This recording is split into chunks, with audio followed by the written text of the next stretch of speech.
I'm Ken Harbaugh, host of Warriors in Their Own Words. In partnership with the Honor Project, we've brought this podcast back at a time when our nation needs these stories more than ever. Warriors in Their Own Words is our attempt to present an unvarnished, unsanitized truth of what we have asked of those who defend this nation. Thank you for listening, and by doing so, honoring those who have served. For this week's episode, I've decided to air an interview in its entirety with a former Navy SEAL. This one was recorded for my other podcast, Burn the Boats, so you'll notice the format is quite different.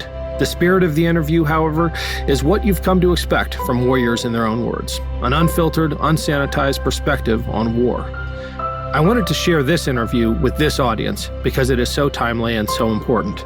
You'll see why.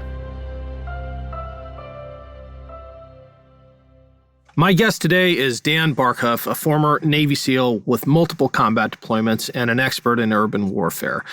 I've asked him to talk to us about what the Russian army is likely to face as invasion turns to occupation. Dan, I wish we were talking under different circumstances, but welcome. Thanks, Ken. Pleasure to be here. Agreed it would be better under different circumstances. What are your impressions right now looking at what is happening on the ground in Ukraine? Yeah, well, good question. So I would caveat it. Of course, I'm only privy to, open source stuff. So, in the, for those listening, when we say open source, we mean, stuff that's put out on the press. There's nothing classified. I don't have any official information.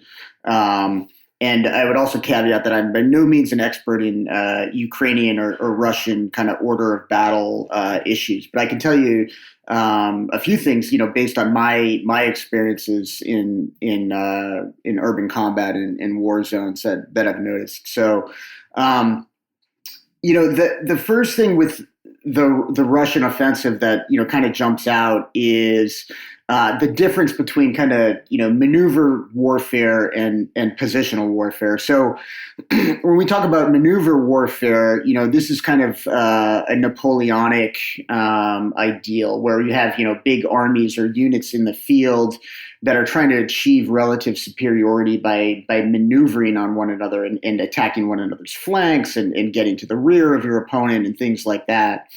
Urban combat largely is kind of defined by positional warfare. So maintaining, access to your own supply lines, having the ability to get resources into the fight and wounded folks and expended resources out of the fight, and utilizing those supply lines, and then also being able to maintain your relative advantage over your opponent by position. So,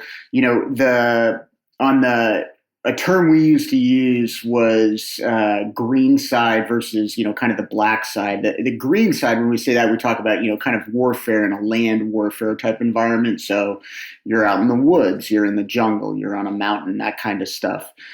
Think more Afghanistan. And then, when we talk about urban warfare, kind of the black side, we're talking about being in the cities, being in that space, being in a densely populated area and all that entails. And, they're really different types. So of course there are basic principles that remain the same, but the challenges are pretty different. One thing that kind of right off the bat always was sort of, beaten into your head as a new guy and as you went along was the threat in an urban environment is not only just 360 degrees around you, it's also 360 degrees, above and below you. So, you're constantly thinking about attacks from rooftops, from sewers, from windows, from, high rises, all these structures that you don't have to deal with as much on the green side where you're out in the woods. People are unlikely to climb a tree to shoot at you. I mean, I suppose it can happen, but it's not a very good tactic. Whereas in an urban environment, shooting from a top floor down on your enemy is a tried and true technique. It appears that the initial Russian strategy out at the outset was a sprint to Kyiv to decapitate the government. Their expectations were way off the mark in terms of the resistance they would face, and now it appears that the offensive is bogged down. Is that your reading as well, that they did not expect what met them, and that they are having to totally reassess their approach in trying to take Kyiv? Yeah, I'd agree with that. I mean, it's again, I'm not sure what's happening in the south of the country, but certainly in the northern part in Kiev and some of the other cities up there, it seems like their pace of operations has slowed and met pretty stiff resistance. Once you get into that city environment, again. The two main factors are, enemies' resistance and moving through that city, but also your own supply lines. Cities just suck up resources. You need a lot of people to clear a city, and you have to clear a city. You can walk past a house, you can walk past an apartment building and assume that it's empty, and before you know it, you're taking fire from the rear. So you have to methodically go through these cities and clear every building. That takes time, it takes manpower, it takes ammunition, it takes breaching supplies, it takes radio batteries. It's not a fast process at all. And, the challenge, the scale of what you need to clear a city is much greater than, it's almost exponential compared to what you would need to, clear a mountainside. I think part of the evidence of that drastic reassessment is the use of heavy artillery now.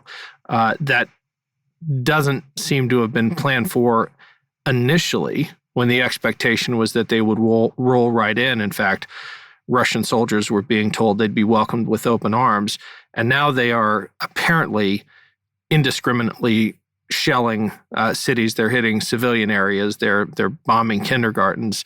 That has to be, from a tactician's perspective, some kind of admission of failure, right?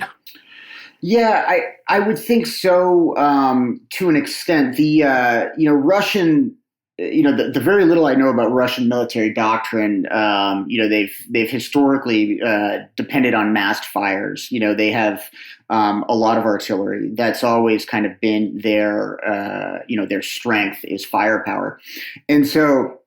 The fact that sort of, to your point about this decapitation strike in the beginning of the war was unsuccessful. And from some of the open source reporting, it sounds like they had either dropped soft forces, Spetsnaz forces into the city or nearby the city to attempt that decapitation strike, and they failed.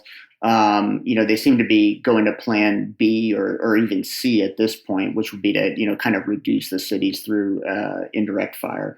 That is not a great plan. As if you've ever seen even a movie like Stalingrad, sometimes the rubble can be an even better place to fight from. But that's not the intent, right? The intent is not, excuse me, not necessarily to reduce the city and destroy defenders. I mean, that's kind of a bonus, but the attempt is to terrorize the civilian population. One difference between Kiev and my battlefield experiences, when we went into Fallujah in 2004, November 2004, which was my main urban warfare experience, the city was largely evacuated by that point. It had been surrounded for months, and they were told folks were told to leave. I mean, there were some civilians there, of course, but the numbers had dwindled quite a bit. And I do not know how many civilians are left in Kiev, but an attack, indiscriminate shelling of a city, or even shelling of artillery can be fairly accurate, but it's not a JDAM, right? It's not GPS guided. It's an area weapon essentially, and so that's bound to hit civilians, and that's probably part of the intent to try to terrorize the local population. Well, Kyiv and Kharkiv are certainly still packed with civilians. Can you talk a little bit? I know it's not right in your sweet spot, but more about it than most of our listeners. What a cluster munition is, what it does, what a thermobaric weapon is, what it does, and how they are, for all intents and purposes, at least how they're being deployed now, terror weapons. Yeah, so cluster munitions are, sort of outlawed internationally. I mean, they're, we think in terms of like anti-personnel versus equipment weapons. For an example, is like a 50 caliber machine gun is, according to the laws of war, you're not really supposed to use that on an individual. It's an equipment weapon. But when we start using cluster munitions, very, very much, indiscriminate, right? So, this is an area weapon.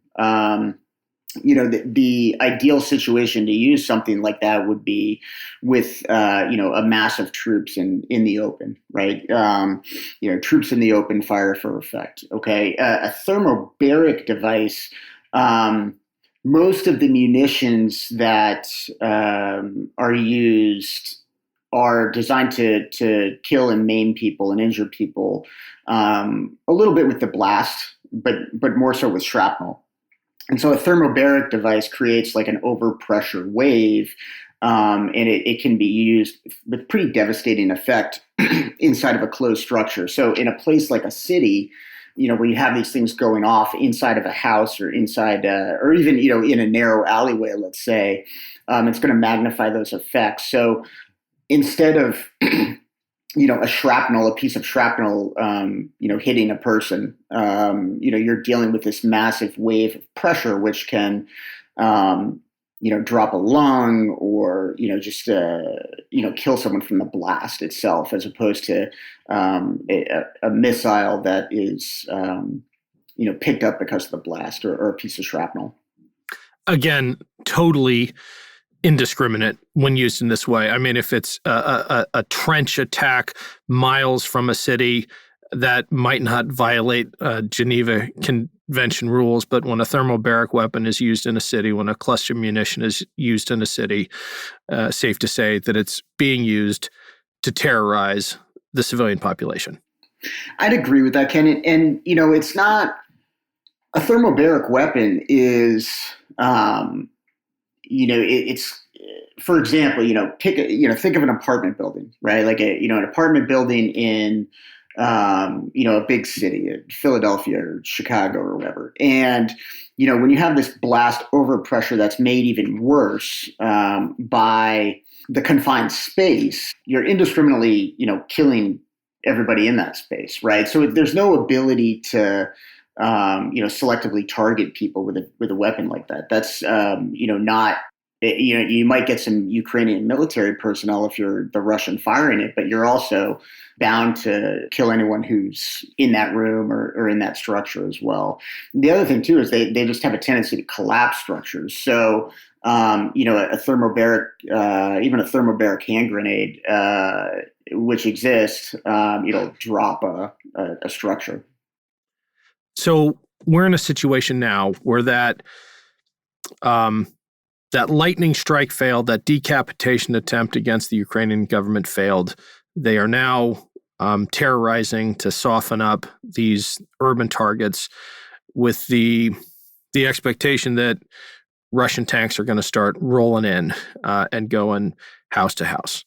And that has been your on-the-ground experience, albeit not from a tank. What are those Russian soldiers likely to face when they try that again? Yeah, so cities are tough, right? Because, like I said, you've got that 360-degree threat, but you also have to be thinking about what's above you and what's below you. And I don't want to give, there's debate as to whether tanks are useful in urban combat. I can tell you that in my experience, tanks are very useful in urban combat. They have to be complemented by, infantry and close support.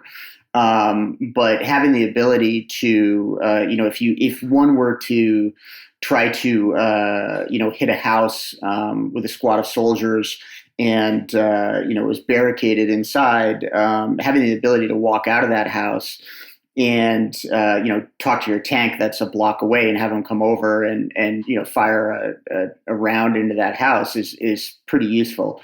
Artillery, which we're talking about, is it's not a great weapon for a city, because you can't selectively strike with it. I mean, the ideal in American combat doctrine, I mean, you want to use air power, you want to use selective precision munitions, a JDAM or something like that.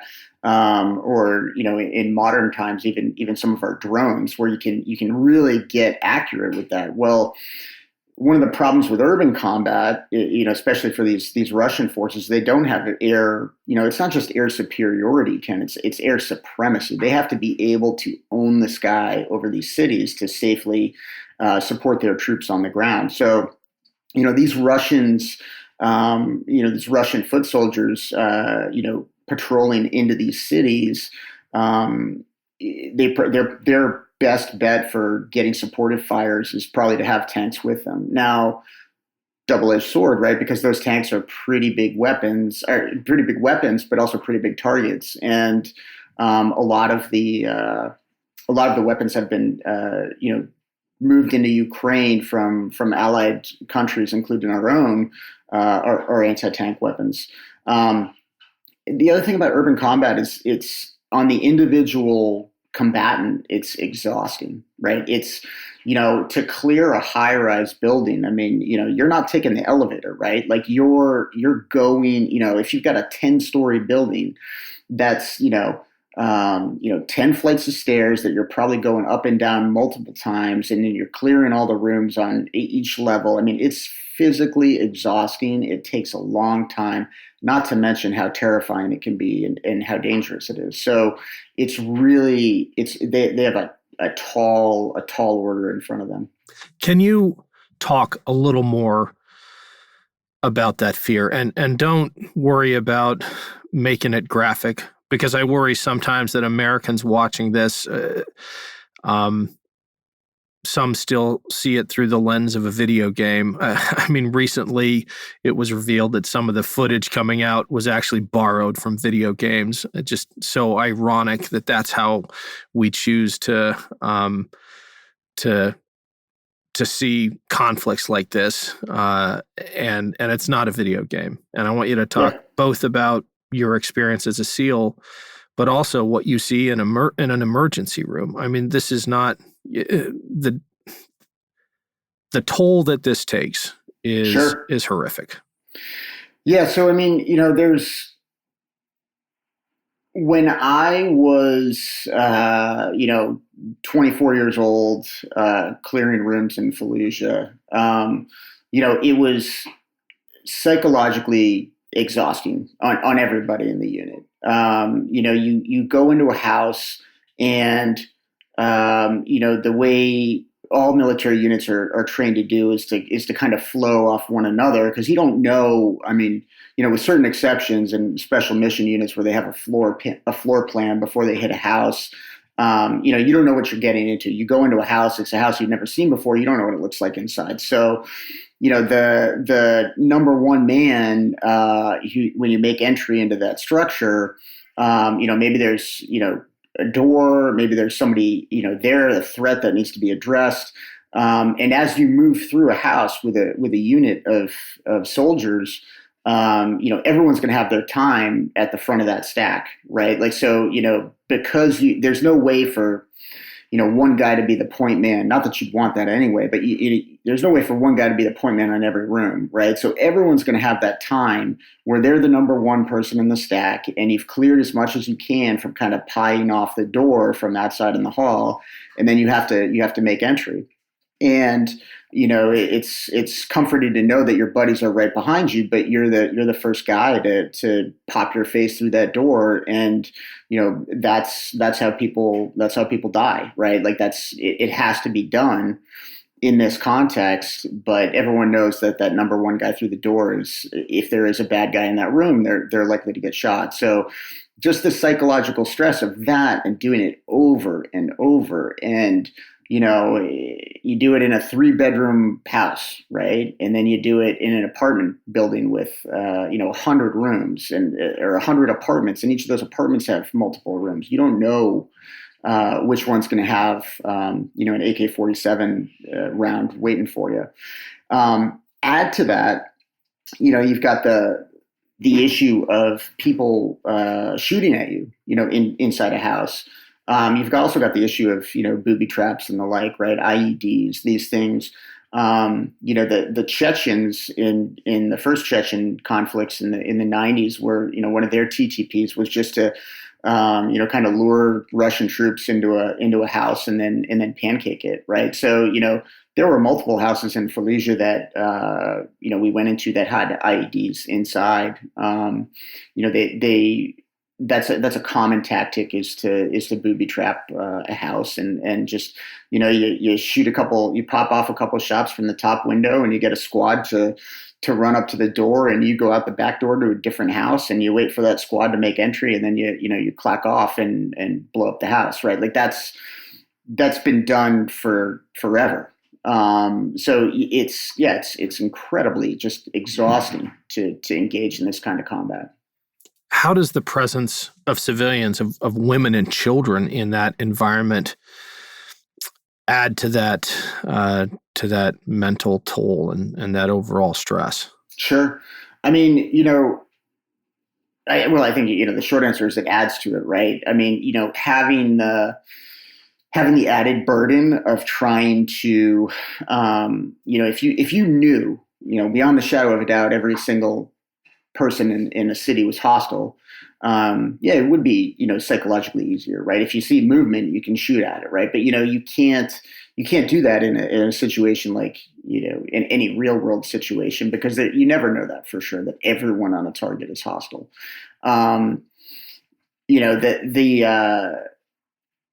Trying to, navigate that situation not only is going to, potentially give you that split second pause, where you're trying to ensure proper target ID and, maybe that's enough for something bad to happen. So it just adds to that, not to mention, when inevitably some civilians are killed, unfortunately, that is psychologically devastating as well, right? Like, war is a terrible thing.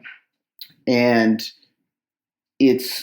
and bad stuff happens during wartime. And that bad stuff is not always intentional. And, accidentally, injuring a non-combatant is, there's you'd have to be a true psychopath not for that to affect you. And not that there's not true psychopaths in the world, but the majority of people in uniform are doing it because they're trying to support and serve their country.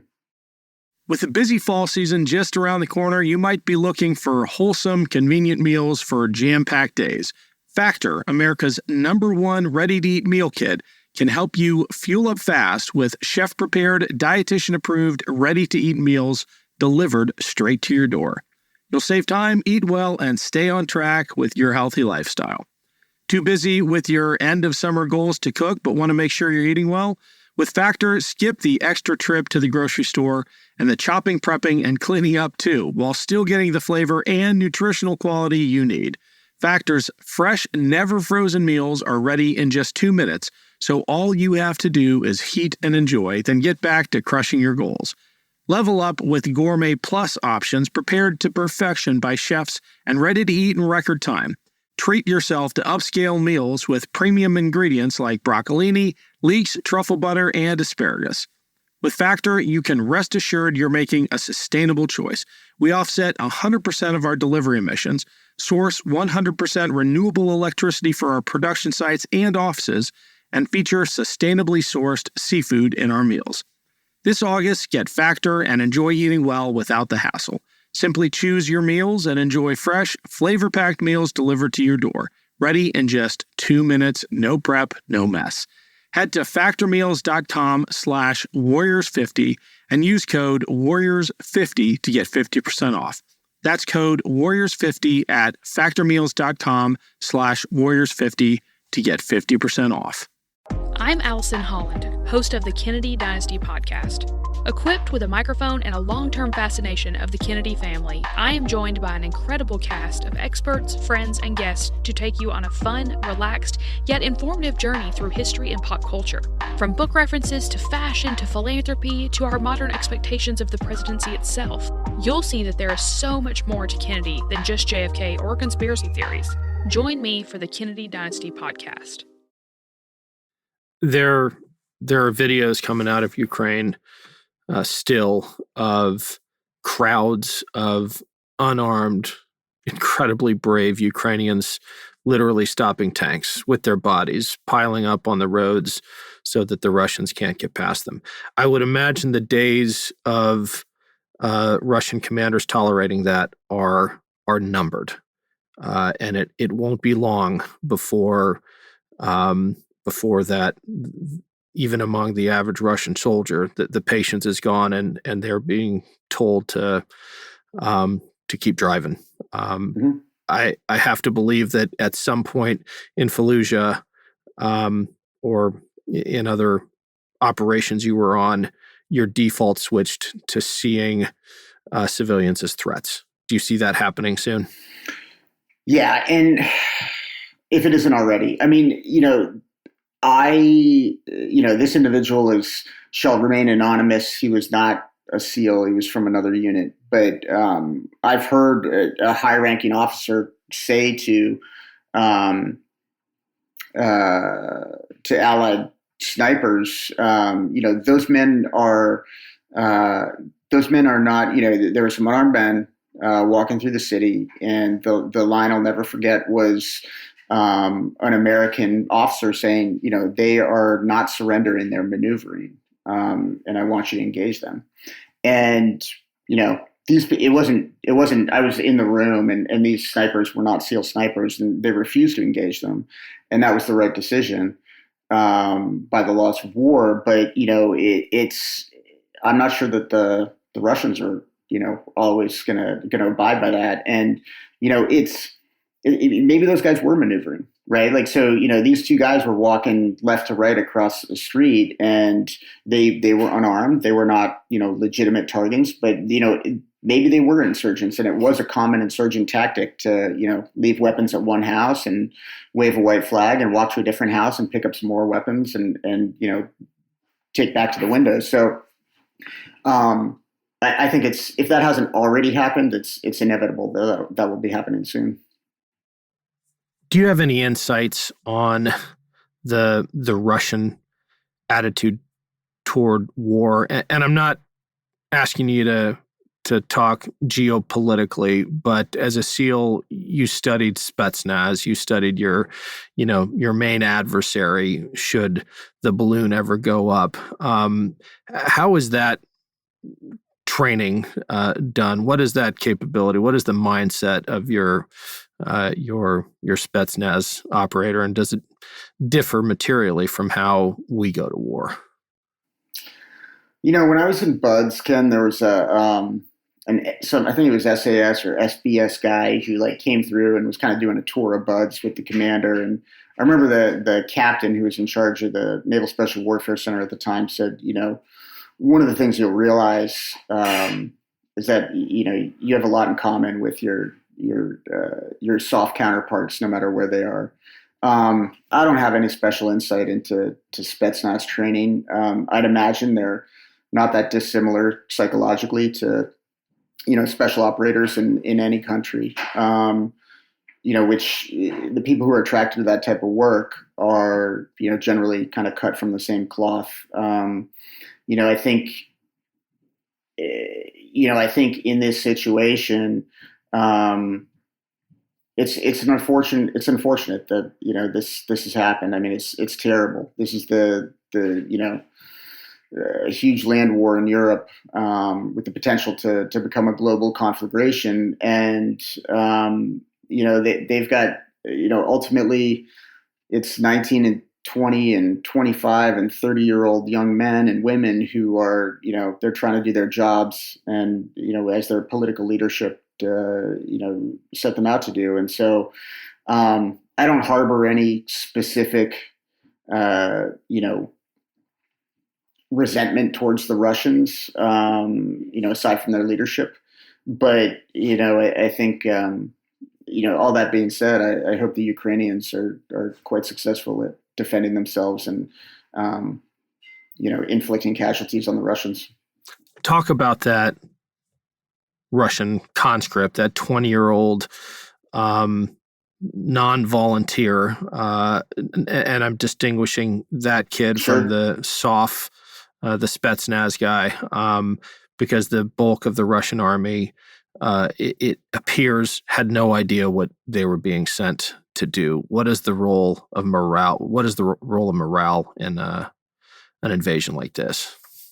Sure. I mean, this is speculative, of course, but I can tell you, a couple things. I mean, when I went through the Navsoft pipeline back in the day, it was Buds is like 6 months or so, and then there's maybe another 6 to 8 months of training, and then you go to a team, and then you do a workup with your platoon, and that's a year and a half or 2 years, and then finally you deploy, and you're kind of 3 or 4 years into your naval career, and then at the same time you're still a new guy, right? And you still don't know what you're doing. So if you were to take a conscript on a 1-year contract, let's say I don't know how long Russian boot camp is, but let's say 12 weeks, give or take, and then maybe they gave it their unit and, throw in some leave time, and then, maybe they do a little bit of training and that sort of thing. There's not a lot of time to get trained up for, something like this that their government's asking them to do. I can't imagine that, once faced with the reality of the situation, pitched urban combat, that there are too many, Russian conscripts who are 9 months into a 1-year conscription that are really excited about that. I want to pivot to the resistance. They, of course, are at a massive disadvantage in terms of firepower and resources, but they have an edge in some areas. Can you talk about the advantages that defending in an urban landscape brings to the defenders? Oh, I mean, almost all the advantages are to the defender. You get to choose what points you're going to defend. I mean, there's this concept of a very basic concept called, defense in depth, right? So you don't just sit up in one house and this is the Alamo and, we're going to stay here until, we win or we die. You set up in one house, you take your shots, and when things get, hot, you scoot out the back door to the next house that's already prepared. And that has, is already fitted with resupply.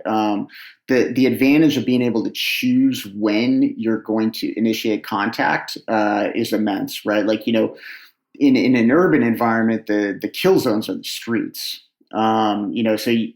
It's a classic tactic is to try to stay off the streets as much as possible. And if you can, you make a hole from one house into the next house, and, you stay in the yards, because it's the streets, being on the streets, those center thoroughfares where you're wide open and you don't have any cover.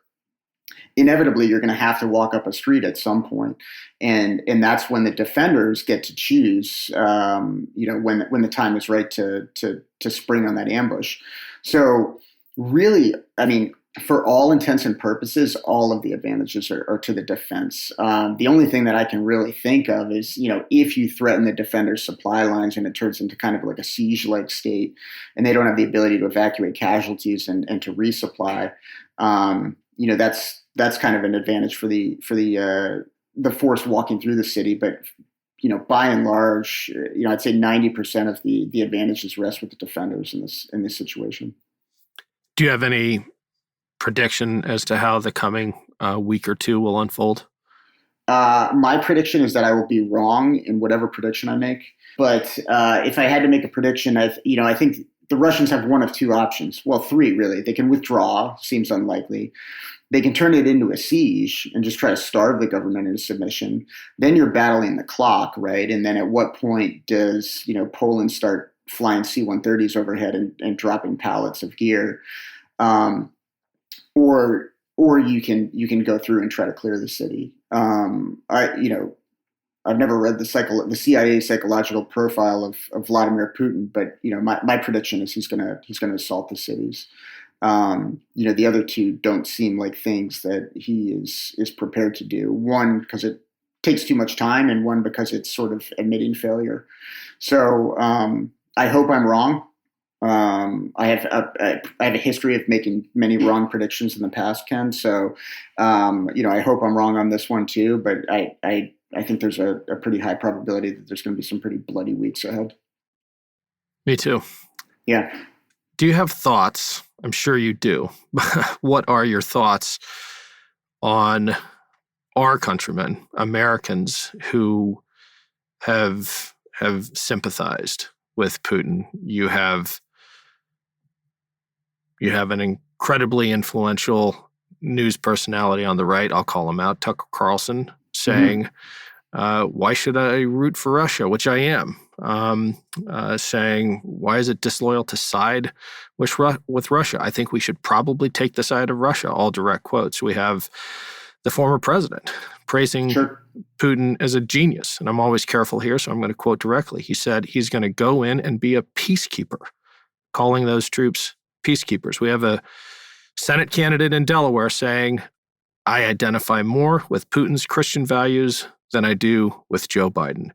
Mm-hmm. What does language like that do in terms of propaganda? How can that be redeployed by our enemies? Sure. So, there's a lot to unpack there, but the most charitable explanation, right, is that Tucker Carlson and Donald Trump didn't think Putin was actually going to do this, right? That's, if I'm, and I'm not one to be super charitable to Donald Trump and Tucker Carlson, but in the fairness, in fairness, it's entirely possible that Tucker Carlson had an oh shit moment where he's like, oh my God, he's really doing this, right? So that's one. More likely, I think, far more likely, is that, he does sympathize with the Russians and, kind of use this as sort of a continuation of, kind of a realpolitik. It gets to what we view America as. Is America a country with, no permanent friends, only permanent interests, that just, occupies the middle third of North America and is a country like any others, or does it have a special purpose and a higher calling? I would argue that it's the second. And the Ukrainians are a classic, right? It's a classic like American love story, right? They're underdogs, right? So you've got these underdogs against what for 100 years has kind of been a traditional enemy of the United States. An unprovoked invasion. It's in Europe. It's in the age of social media. I go to Twitter and I can see videos right from the battlefield. Even in my war, that wasn't the case. So as far as, what does it do to the American population? Probably nothing. I think the bigger issue is it's getting played back in Russia. And so, you've got Russian folks who are like, oh, look, the Americans are split when in actuality, I think overwhelmingly with a very, very small percentage of Americans, would be on Putin's side in this. If you look at, some of the Republicans, they've done a 180, they've just flipped, immediately. And, I have mixed feelings on that, honestly, Ken. It's like, hey, you guys weren't saying this a week ago, but and then part of me is like, well, it's better late than never. Like, I don't really, it's hard for me to, kind of tease that out a little bit, but I do think, clearly, like, America ought to be on the side of Ukraine, and we ought to help the Ukrainians and punish Russia, as much as humanly possible, and without directly risking American lives.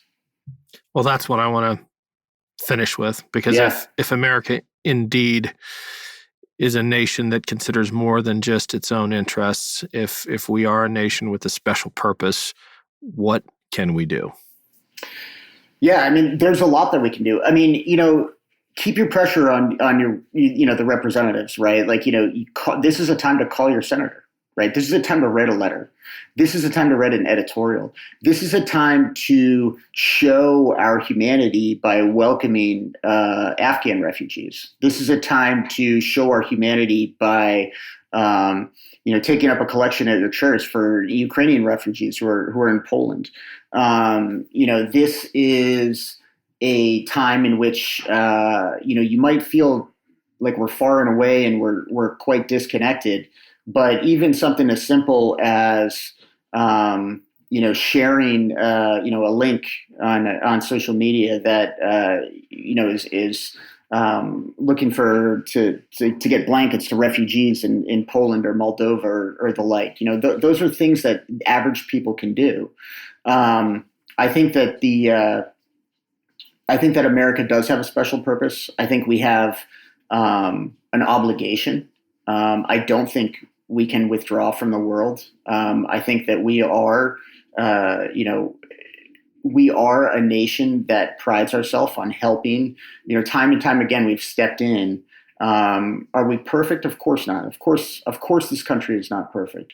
But more so than just about any other country in history, we've tried to do the right thing on numerous occasions. And whether it's in a place like the tsunami response in the early 2000s, or earthquakes, or we show up when things go south and we try to help and look for those opportunities to help.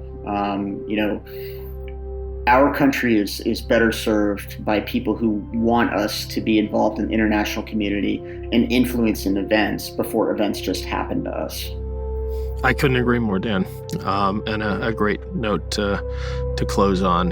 My kids actually tried to get Ukrainian flags. They're entirely sold out everywhere. Nice. We live in Cleveland, so we're buying yellow and blue cloth and going to make our own. It is a World Cup year, so I don't even follow soccer, but I'm hoping Ukraine has a good run. Likewise. Thanks for joining us, Dan. Appreciate your time. Thanks, guys. That was Dan Barkhoff. You can follow him on Twitter @dbarkhoff. Thanks for listening to Warriors in Their Own Words. If you have any feedback, please email the team at kharbaugh@evergreenpodcasts.com. We're always looking to improve the show. For updates and more, follow us on Twitter @team_Harbaugh. And if you enjoyed this episode, don't forget to rate and review. Warriors in Their Own Words is a production of Evergreen Podcasts in partnership with the Honor Project. Our producer is Declan Roars. Bridget Coyne is our production director, and Sean Rule-Hoffman is our audio engineer. Special thanks to Evergreen executive producers Joan Andrews, Michael DeAloya, and David Moss. I'm Ken Harbaugh, and this is Warriors in Their Own Words.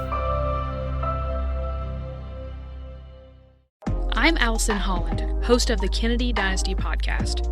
Equipped with a microphone and a long-term fascination of the Kennedy family, I am joined by an incredible cast of experts, friends, and guests to take you on a fun, relaxed, yet informative journey through history and pop culture. From book references to fashion to philanthropy to our modern expectations of the presidency itself, you'll see that there is so much more to Kennedy than just JFK or conspiracy theories. Join me for the Kennedy Dynasty podcast.